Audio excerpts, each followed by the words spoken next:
ಅಂತೂ ಇಂತೂ ನೀವ್ ಅಂದ್ಕೊಂಡ್ ಹಾಗೆ ಪೂಜೆ ಮುಗೀತು. ಆದ್ರೆ ಒಂದೇ ಒಂದ್ ಕೆಲ್ಸ ಬಾಕಿ ಐತೆ. ಏನ್ ಕೆಲ್ಸ? ಏಯ್ ಮೈನಾ ಅವ್ರೆ, ಏನ್ ಮಾಡ್ತಾ ಇದ್ದೀರಾ? ನೀವ್ ನನ್ ಕಾಲ್ ಮುಟ್ಟೋದ? ಸುಮ್ನಿರಿ. ಧ್ರುವ ಅವ್ರೆ, ನೀವ್ ನನಗ್ ಕೊಟ್ಟಿರೋ ಜೀವನಕ್ಕೆ ಇಡೀ ಜೀವನ ನಿಮ್ ಕಾಲ್ ಹತ್ರ ಇದ್ರೂ ತಪ್ಪಿಲ್ಲ ಧ್ರುವ ಅವ್ರೆ. ಏನು? ನಾನ್ ನಿಮಗ್ ಜೀವನ ಕೊಟ್ಟಿದ್ದೀನ? ನಿಜ ಹೇಳ್ಬೇಕು ಅಂದ್ರೆ ನೀವ್ ನನಗ್ ಜೀವನ ಕೊಟ್ಟಿದ್ದೀರಾ.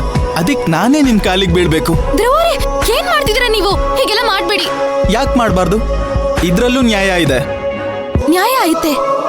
ನಾನ್ ನಿಮಗ್ ಕಾಲಿಗೆ ಬೀಳೋದು ಮುತ್ತೈದೆ ಪೂಜೆನಲ್ಲಿ ಅಲ್ಲಿ ನಿಮ್ ಕಾಲಿಗೆ ಬೀಳ್ಬೇಕಿತ್ತು.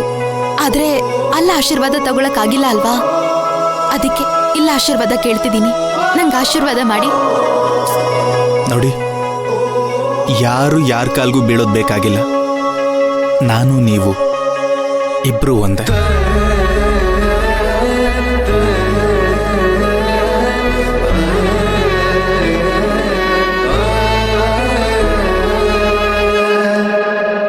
ಧ್ರುವರೇ, ನನ್ಗೋಸ್ಕರ ನೀವೆಷ್ಟೆಲ್ಲ ಕಷ್ಟ ಪಡ್ತಿದ್ದೀರಾ, ಏನೆಲ್ಲ ಮಾಡ್ತಿದ್ದೀರಾ.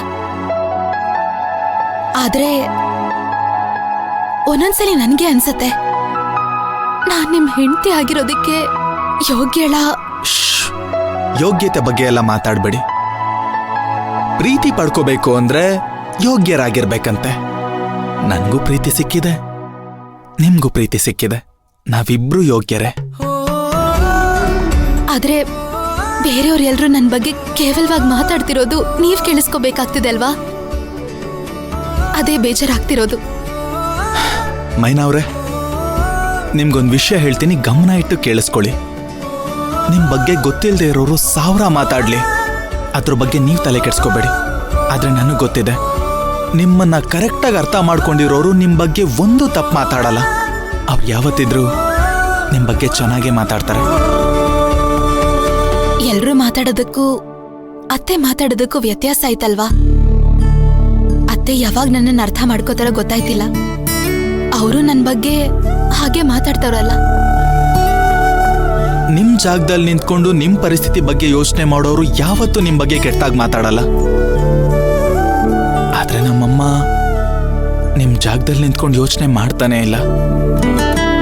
ಅದಕ್ಕೆ ಅವ್ರಿಗೆ ನೀವಿರೋ ಪರಿಸ್ಥಿತಿ ಅರ್ಥ ಆಗ್ತಾ ಇಲ್ಲ ಅಷ್ಟೆ. ಒಂದ್ ಮಾತು ಹೇಳ್ತೀನಿ, ಸರಿಯಾಗಿ ಅರ್ಥ ಮಾಡ್ಕೊಳ್ಳಿ. ಎಲ್ಲ ಹೆಣ್ಮಕ್ಳು ನಿಮ್ ತರ ಧೈರ್ಯಶಾಲಿ ಆಗಿರಲ್ಲ. ಇಂಥ ಕೆಟ್ಟ ಪರಿಸ್ಥಿತಿಯಲ್ಲೂ ನಿಮ್ಗೆ ಅನ್ಯಾಯ ಮಾಡ್ದವನ್ನ ಹುಡುಕಿ ಅವನಿಗೆ ಶಿಕ್ಷೆ ಕೊಡಿಸಿ ನಿಮ್ ಹೊಟ್ಟೆಲ್ ಬೆಳೀತಾ ಇದೆಯಲ್ಲ ಈ ಮಗು, ಅದಕ್ಕೆ ನ್ಯಾಯ ಕೊಡಿಸ್ಬೇಕು ಅಂತ ಹೋರಾಡ್ತಾ ಇದ್ದೀರಲ್ಲ, ಇದೇನ್ ಸಾಮಾನ್ಯವಾದ ವಿಷಯ ಅನ್ಕೊಂಡಿದ್ದೀರಾ ನೀವು? ಇದು ತುಂಬಾ ದೊಡ್ಡ ಯೋಚನೆ, ದೊಡ್ಡ ಸವಾಲು. ಆ ಸವಾಲ್ನ ಸ್ವೀಕರಿಸಿ ನೀವು ಹೆಮ್ಮೆಯಿಂದ ಮುನ್ನುಗ್ತಾ ಇದ್ದೀರಲ್ಲ, ನಿಮ್ಮಂತ ಹೆಣ್ಣನ್ನ ನಾನ್ ಹೆಂಡತಿಯಾಗಿ ಪಡ್ಕೊಳ್ಳೋದಕ್ಕೆ ನಾನ್ ಯಾವುದೋ ಜನ್ಮದಲ್ಲಿ ಪುಣ್ಯ ಮಾಡಿದ್ದೆ ಅನ್ಸುತ್ತೆ.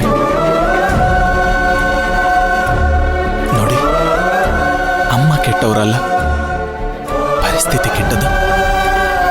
ಅವ್ರ ಸುತ್ತಮುತ್ತ ಇರೋ ಜನರು ಅವ್ರನ್ನ ಕೆಡ್ಸಿದಾರಷ್ಟೇ. ಆ ತುಳಸಿ ಅನ್ನೋ ಹೆಣ್ಣು ಒಬ್ಳಿಂದ ನಮ್ಮಮ್ಮ ಅಷ್ಟು ಬದಲಾಗಿದ್ದಾರೆ.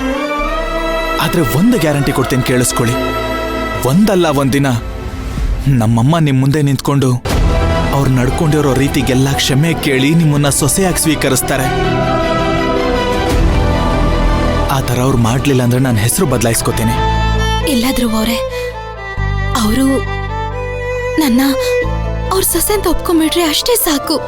ನಂಗಿನ್ನೇನು ಬೇಡ.